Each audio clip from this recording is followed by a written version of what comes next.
Bismillahirrahmanirrahim.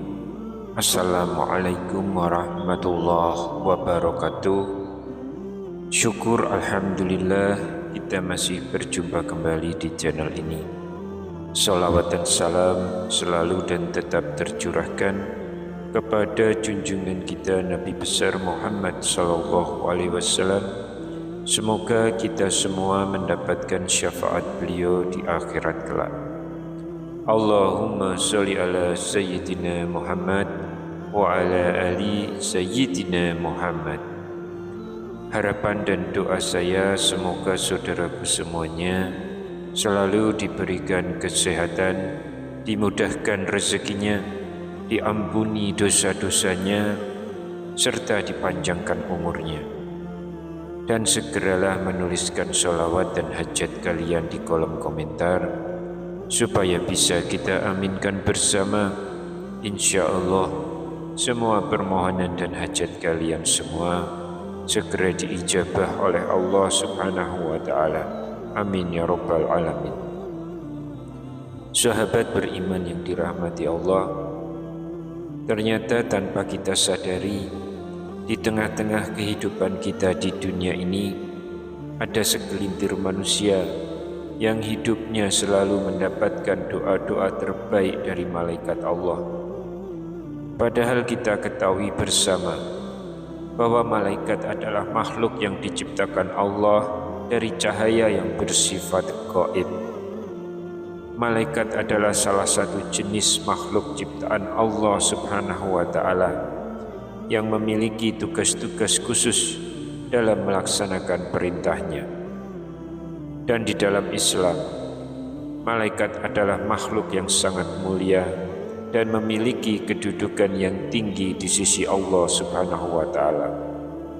Oleh karena itu, sungguh beruntung kita sebagai manusia jika malaikat mau dan selalu mendoakan kita, karena malaikat ini selalu beribadah kepada Allah tiada henti, sehingga insya Allah doa malaikat akan dikabulkan oleh Allah subhanahu wa ta'ala. Lantas siapa sajakah manusia yang selalu didoakan oleh malaikat itu? Yang pertama, orang yang tidur dalam keadaan bersuci. Rasulullah sallallahu alaihi wasallam bersabda, barang siapa yang tidur dalam keadaan suci, maka malaikat akan bersamanya di dalam pakaiannya. Dia tidak akan bangun hingga malaikat berdoa, ya Allah, ampunilah hamba-Mu si fulan karena tidur dalam keadaan suci. Hadis riwayat Imam Ibnu Hibban. Lalu yang kedua, orang yang sedang duduk menunggu waktu sholat. Imam Muslim meriwayatkan dari Abu Hurairah radhiyallahu anhu, sesungguhnya Rasulullah sallallahu alaihi wasallam bersabda, tidaklah seseorang di antara kalian duduk menunggu sholat selama ia berada dalam keadaan suci, melainkan para malaikat akan mendoakannya, ya Allah, ampunilah ia, ya Allah, sayangilah ia. Hadis riwayat Muslim. Yang ketiga adalah orang-orang yang berada di shaf barisan depan di dalam sholat berjamaah. Dalam sebuah hadis, Rasulullah SAW bersabda, seandainya manusia mengetahui keutamaan yang terdapat pada azan dan shaf pertama, kemudian mereka tidaklah akan mendapatkannya kecuali dengan diundi. Niscaya pasti mereka akan mengundinya. Hadis riwayat Muslim. Lalu yang keempat, orang-orang yang menyambung shaf pada sholat berjamaah, yaitu tidak membiarkan sebuah kekosongan di dalam shaf. Rasulullah SAW bersabda, sesungguhnya Allah dan para malaikat selalu bersolawat kepada orang-orang yang menyambung shaf-shaf terdepan. Sahih Ibnu Khuzaimah. Lalu yang kelima, para malaikat mengucapkan amin ketika seorang imam selesai membaca Al-Fatihah. Dari sahabat Abu Hurairah radhiyallahu anhu bahwa Rasulullah SAW bersabda, jika imam membaca ghairil maghdubi alaihim waladdallin, maka ucapkanlah amin. Karena siapa saja yang mengucapkan amin bersamaan dengan ucapan amin malaikat, maka dosanya yang telah lalu akan diampuni. Hadis riwayat Bukhari dan Muslim. Lalu yang keenam, orang yang duduk di tempat sholatnya setelah melakukan sholat. Rasulullah SAW bersabda, para malaikat akan selalu bersolawat kepada salah seorang di antara kalian selama ia berada di masjid di mana ia melakukan sholat. Hal ini selama ia wudunya belum batal. Para malaikat berkata, ya Allah ampunilah ia, ya Allah sayangilah ia. Dalam kitab Al-Musnad. Lalu yang ketujuh, orang-orang yang melakukan sholat subuh dan asar secara berjamaah. Rasulullah SAW bersabda, dan para malaikat malam dan malaikat siang berkumpul pada sholat fajar atau sholat subuh. Hadis riwayat Bukhari dan Muslim. Para malaikat berkumpul pada saat sholat subuh. Lalu para malaikat yang menyertai hamba pada malam hari, yang sudah bertugas malam hari hingga subuh, naik ke langit. Dan malaikat pada siang hari tetap tinggal. Kemudian mereka berkumpul lagi pada waktu sholat asar. Dan malaikat yang ditugaskan pada siang hari hingga sholat asar naik ke langit. Sedangkan malaikat yang bertugas pada malam hari tetap tinggal.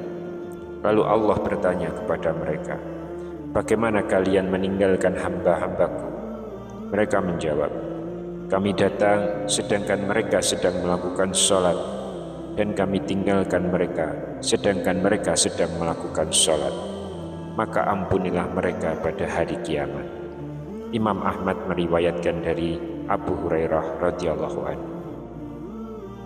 Yang kedelapan, orang yang mendoakan saudaranya tanpa sepengetahuan orang yang didoakan. Rasulullah SAW bersabda dari Abu Ad-Darda radhiyallahu anhu bahwa Rasulullah pernah bersabda, doa seorang muslim untuk saudaranya dalam keadaan gaib tidak ada bersamanya adalah mustajab atau dikabulkan. Di samping kepalanya terdapat seorang malaikat yang ditugaskan. Setiap dia mendoakan saudaranya dengan kebaikan, maka malaikat yang ditugaskan terhadapnya tersebut mengucapkan amin, ya Allah kabulkanlah, dan kamu mendapatkan kebaikan semisalnya. Hadis riwayat Muslim. Yang kesembilan, orang-orang yang berinfak. Imam Al-Bukhari dan Imam Muslim meriwayatkan dari Abu Hurairah radhiyallahu anhu. Beliau berkata, Rasulullah SAW bersabda, tidak satu hari pun di mana pada pagi harinya seorang hamba ada padanya, melainkan dua malaikat turun kepadanya. Salah satu di antara keduanya berkata, ya Allah berikanlah ganti bagi orang yang berinfak. Dan yang lainnya berkata, ya Allah hancurkanlah harta orang yang kikir. Hadis riwayat Bukhari dan Muslim. Yang ke-10 adalah orang yang sedang makan sahur. Dalam sebuah hadis Rasulullah pernah bersabda, sesungguhnya Allah dan para malaikatnya bersolawat kepada orang-orang yang makan sahur. Imam Ibnu Hibban dan Imam At-Tabrani meriwayatkan dari Abdullah bin Umar radhiyallahu anhu. Yang ke-11, orang yang sedang menjenguk orang sakit.